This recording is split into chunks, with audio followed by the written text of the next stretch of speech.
دا Pakistan experience book club کی دوسری book of the month تھی Husain Haqqani between the mosque and the military.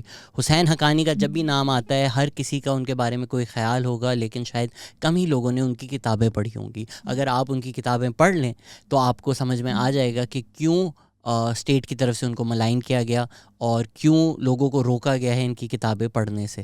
Memo get آپ لوگ سوچ رہے ہوں گے، ہم نے ایک پوری پوڈ کاسٹ کی ہے حسین حقانی کے ساتھ، اس میں کیا ہوا تھا وہ جاننے کے لیے وہ پوڈ کاسٹ دیکھیں. لیکن آج ہم ان کی کتاب ڈسکس کریں گے، between the mosque and the military by Husain Haqqani. یہ ایک بہترین کتاب ہے جو سب کو پڑھنی چاہیے. اس ویڈیو میں ریویو کرنے کے بجائے ہم کوشش کریں گے کہ جو آئیڈیاز ایکسپلور کیے گئے ہیں اس کتاب میں ان کو ڈسکس کیا جائے. سینٹرل تھیسس حسین حقانی کے یہ ہے کہ پاکستان کے اداروں نے، خاص کر کے نیشنل سیکیورٹی کے اداروں نے، ریلیجس آئیڈینٹی کو نیشنل آئیڈینٹی بنانے کا بیڈ راک رکھا ہے. ہماری نیشنل آئیڈینٹی مذہب کی بنیاد پہ بنانے میں انہوں نے ایک اہم کردار پلے کیا ہے، اور خاص کر کے 1971 کے بعد تو اس کو جہادزم سے بھی جوڑ دیا گیا ہے. اب جو میں آپ کو سارے خیالات بتاؤں گا، ہسٹری بتاؤں گا، وہ حسین حقانی کی کتاب سے ہیں. حسین حقانی کہتے ہیں کہ ایک ٹرائیپوڈ ہے جس کی بیسس پہ پاکستان کی پالیسی بنائی جاتی ہے. یہ جو 3 پلرز ہیں جس کے اوپر پاکستان کی ساری پالیسی کی بنیاد ہے، اس میں سے پہلا ہے ریلیجس نیشنلزم، دوسرا ہے کنفرنٹیشن ود انڈیا، اور تیسرا ہے الائنس ود دا ویسٹ، خاص کر کے امریکہ. 1947 میں جب پاکستان بنا تو اس نئے ملک کو کئی مشکلات تھیں. پاکستان بننے سے پہلے ہی جولائی 1947 میں تقریباً 3 بلین کا کیپٹل پنجاب سے نکل گیا. People who were facing uncertainty fled and they fled with their capital. Pakistan کے پاس کافی کم ریسورسز تھے. جو سارے انڈیا کے ایسٹس تھے وہ national reserve bank of India میں تھے.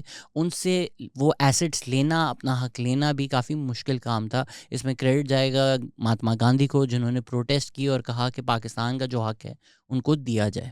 ایک اور پرابلم یہ تھا کہ پاکستان کی جو ساری لیڈرشپ تھی، most of it at least, ان کا تعلق انڈیا کے مسلم مائنورٹی پروونسز میں سے تھا.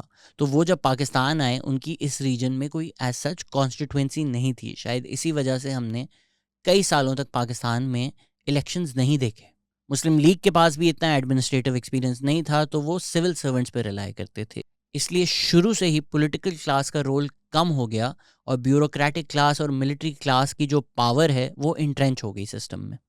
ایک اور مسئلہ یہ تھا کہ پاکستان کو 30% انڈین آرمی ملی، 40% انڈین نیوی ملی اور 20% انڈین ایئر فورس ملی، لیکن ریسورسز یا شیئر آف دا ریونیو ہمیں صرف 17% ملا. تو شروع سے ہی ایک امبیلنس کریٹ ہو گیا، ویئر ریسورسز اور ریونیو کم تھا اور آرم فورسز بہت زیادہ تھیں. اور پاکستان بنتے ہی کشمیر کانفلکٹ ہو گیا.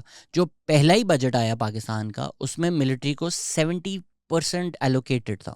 ایک اور بڑی مشکلات یہ پیش آئی کہ جو پاکستان کے فگر ہیڈ تھے، گورنر جنرل تھے قائد اعظم محمد علی جناح، ان کا پاکستان بننے کے 1 سال بعد ہی انتقال ہو گیا. پاکستان میں یہ چیز بہت ڈسکس ہوتی ہے کہ قائد اعظم کیسا پاکستان چاہتے تھے، قائد اعظم کا ویژن کیا تھا. لیکن اگر ہم شروع کے 25 سال دیکھیں، اس میں سے 15-20 سال جس آدمی کی ڈومینیشن رہی ہے وہ ایوب خان ہے. تو قائد اعظم کے ویژن سے زیادہ ایوب خان کا جو ویژن ہے، ایوب خان کا جو پاکستان ہے وہ بنا. ایوب خان سے پہلے ہی جو قائد اعظم کے بعد کی لیڈرشپ تھی، انہوں نے ریلیجس سمبلزم کو نیشنل آئیڈینٹی سے جوڑ دیا تھا. اور انڈیا کے تھریٹ کی وجہ سے ملٹری آلریڈی پاکستان میں ایک سینٹرل رول ادا کر رہی تھی. ساتھ دسمبر 1947 سے ہی IJT جو ہے وہ کیمپسز میں آ گئی تھی اور مارکسسٹ سے وائلنٹ کلیشز شروع ہو گئے تھے.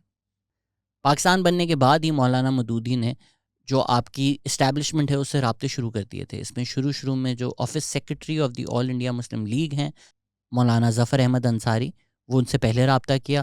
پھر چودھری محمد علی جو بعد میں پرائم منسٹر بھی بن گئے. تو شروع میں پاکستان کو ایک اسلامک اسٹیٹ بنانے میں جماعت اسلامی نے ایک اہم کردار پلے کیا. اور جو تیسرا پلر ہے وہ جب 1953 میں ایوب خان ڈیفنس منسٹر بن گئے، جو ایک سویلین کو بننا چاہیے تھا، انہوں نے ریئلائز کر لیا کہ اگر ہم نے ملٹری ایکسپینڈ کرنی ہے تو American aid, American reliance, American alliance کے بغیر نہیں ہو سکتی. اور 1958 میں جب ایوب خان ڈکٹیٹر بن گئے تو پرسنلی ان کے علماء کے بارے میں اچھے خیالات نہیں تھے، لیکن یہ جو ایک ریلیجس آئیڈینٹی، نیشنل آئیڈینٹی کا گٹھ جوڑ تھا، انہوں نے بھی اسی چیز کو فروخت دی. پاکستان میں جس طرح مذہب کو سیاسی طور پہ استعمال کیا جاتا ہے، اس میں سے سب سے زیادہ شکایت علماء کو ہونی چاہیے. لیکن ہم شروع سے ہی دیکھتے ہیں کہ اس طرح کے اسلامک لیڈرز جو سیاست میں اسلام استعمال کرتے ہیں ان کو آگے لایا جاتا ہے، جبکہ صحیح علماء جو ہوتے ہیں یا انٹلیکچوئل ڈسکشنز جو ہوتے ہیں ان کو پیچھے کر دیا جاتا ہے. ایوب خان یہ چاہتے تھے کہ وہ جو کریں، جو ان کو صحیح لگے وہ کریں، اور کچھ ایسے لوگ ہوں جو بول دیں جو ایوب خان نے کیا وہ اسلامک ہے. وہ یہ نہیں چاہتے تھے کہ علماء ایکچولی ڈیبیٹ کریں کہ اسلامک کیا ہے کیا نہیں ہے، کیونکہ اس میں ڈفرینس آف اوپینین آ سکتا ہے، کئی رائے آ سکتی ہیں، اور ایوب خان جس طرح کا پاکستان چاہ رہے تھے شاید اس سے وہ برعکس اوپینین دے دیں. دیکھیں، اگر کوئی بھی لیڈر ڈیموکریٹکلی نہیں آ رہا تو عوام میں اس کا جواز نہیں بنتا لیڈرشپ کا. تو پھر کیا جواز رہ جاتا ہے؟ گاڈ، کہ گاڈ نے آرڈین کیا ہے ان کو لیڈرشپ رول میں. جس طرح کنگز ہوتے تھے وہ بھی اپنی اتھارٹی گاڈ سے ڈرائیو کرتے تھے. تو اسلامکلی اپنا رول جسٹیفائی کرنا، جو بعد میں ضیاء الحق نے بخوبی کیا، ضروری بن جاتا ہے ڈکٹیٹرز کے لیے، بیکاز ڈیموکریٹکلی وہ نہیں آئے. حد تک جب ایوب خان کی پولیٹیکل اپوننٹ فاطمہ جناح تھیں تو انہوں نے یہ بھی مولویوں سے فتویٰ دلوا دیا کہ ایک عورت ہیڈ آف اسٹیٹ نہیں بن سکتی. جب واضح ہو گیا کہ ایوب خان کا پاور میں رہنا مشکل ہو جائے گا تو انہوں نے بڑی کوشش کی، انہوں نے پارٹیز کو بین کیا، حد تک جماعت اسلامی کو بھی بین کر دیا، لیکن وہ پاور کو ہولڈ آن نہیں کر سکے. یہ آپ ہسٹورین سے پوچھیں کہ انہوں نے خود سے پاور چھوڑی یا he did it because Yahya Khan held a gun to his head. یہ historians can better tell you. جو اس میں ایک امپورٹنٹ بات ہے جاننے کے لیے وہ یہ ہے کہ instead of handing over the power to the speaker of the national assembly, جو ان کو کرنا چاہیے تھا، انہوں نے ایک ملٹری ٹرانسفر آف پاور کر دی، ایک ملٹری ڈکٹیٹر کو پاور کر دی. شاید اس میں یہ بھی وجہ ہو سکتی ہے کہ جو speaker of the national assembly تھے وہ بنگالی تھے. یحییٰ خان نے ہماری ملٹری آئیڈیالوجی کو اور زیادہ ریلیجس سمبلزم سے جوڑ دیا، چیزوں کو اسلامک اور ان اسلامک ڈکلیئر کرنا شروع کر دیا.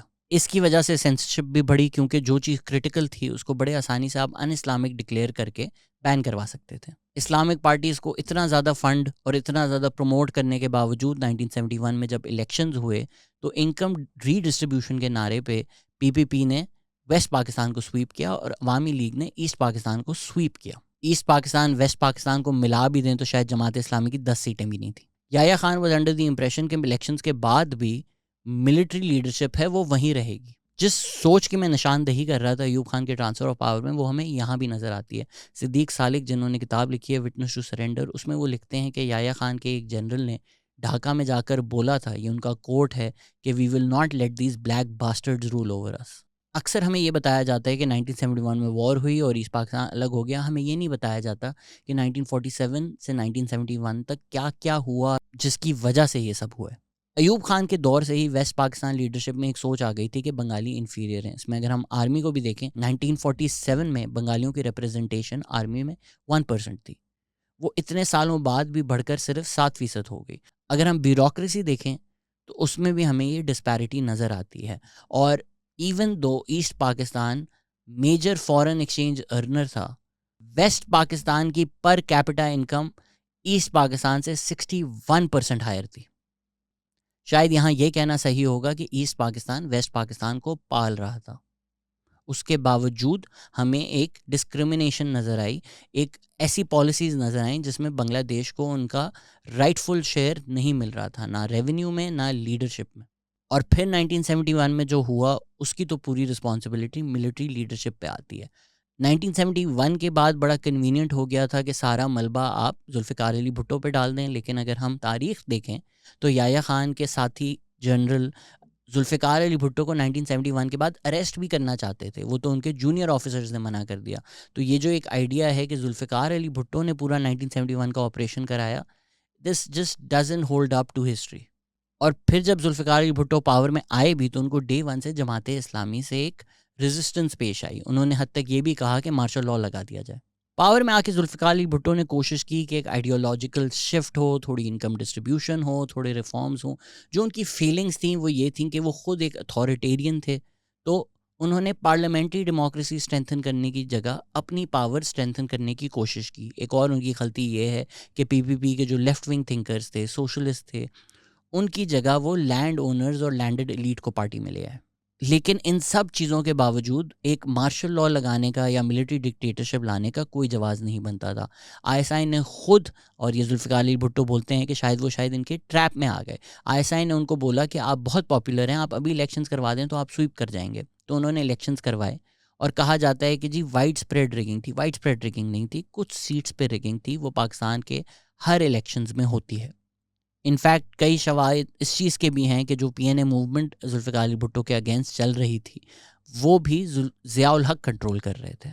اس میں یہ کہنا بھی شاید بجا ہوگا کہ جو شاہ سے زیادہ شاہ کے وفادار ہوتے ہیں انہوں نے ریگنگ کی تھی، کیونکہ ذوالفقار علی بھٹو کو جب پتہ چلا کہ پنجاب میں کچھ یہ سیٹیں ہیں جن پر ریگنگ ہوئی ہے، تو انہوں نے اپوزیشن کو فون کر کے بولا کہ ہم ان سیٹوں پہ بائی الیکشن کروا دیتے ہیں اور پی پی پی کینڈیڈیٹ نہیں کھڑا کرے گی تاکہ یہ سیٹیں آپ جیت جائیں. لیکن انہوں نے ان کی بات نہیں مانی، سنی تک نہیں، اور پروٹیسٹ کرنا شروع ہو گئے.